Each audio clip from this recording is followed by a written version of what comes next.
കാസർഗോഡ് ജില്ലാ tourism promotion കൗൺസിലിലെ താൽക്കാലിക ജീവനക്കാർക്ക് ശമ്പളം മുടങ്ങിയിട്ട് 6 മാസം. ബേക്കൽ ടൂറിസം പരിസരത്തെ ക്ലീനിംഗ് തൊഴിലാളികൾക്കാണ് വേതനം ലഭിക്കാതെ പ്രതിസന്ധിയിലായിരിക്കുന്നത്.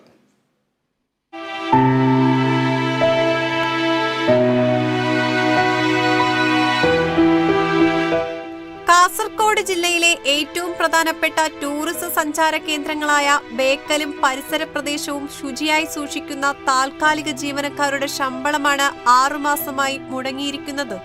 ഈ തൊഴിലിൽ നിന്നും ജീവനമാർഗം കണ്ടെത്തുന്നവരാണ് ഇവരിലേറെയും.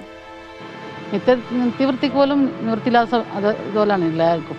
ജീവിതം കഴിഞ്ഞു പോകാൻ ഭയങ്കര ബുദ്ധിമുട്ടാണ്. ഒരുപാട് എല്ലാവർക്കും അപ്പുറം എല്ലാവർക്കും കടവും കാര്യങ്ങളും ഉള്ളതാണ്. MLA കണ്ടു, പോയിട്ട് സംസാരിച്ചു. അപ്പോൾ അവർ പറഞ്ഞ് അന്വേഷിക്കുക, ഞാൻ അങ്ങോട്ട് പോകുന്നുണ്ട്, അന്വേഷിക്കാമെന്നും പറഞ്ഞു. MP കണ്ടു. MP അവരൊന്ന് വിളിച്ചിട്ട് അന്വേഷിച്ചിട്ട് പറയാമെന്ന് പറഞ്ഞു. MP പറഞ്ഞിട്ടാ. 19 വർഷമായി ചെയ്യുന്ന ജോലിയിൽ സ്ഥിരമാക്കണമെന്നും തൊഴിലാളികൾക്ക് നൽകുന്ന ആനുകൂല്യങ്ങൾ ലഭ്യമാക്കണമെന്നും ജീവനക്കാർ ആവശ്യപ്പെട്ടു.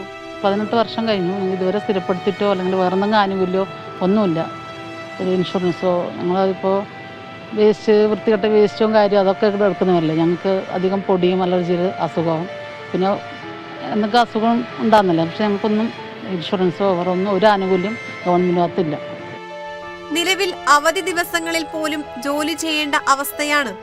ഇനിയും ശമ്പളം മുടങ്ങിയാൽ ജോലി തന്നെ ഉപേക്ഷിക്കേണ്ട സാഹചര്യമാണെന്ന് തൊഴിലാളികൾ വ്യക്തമാക്കി. Kerala vision news, Kasaragod.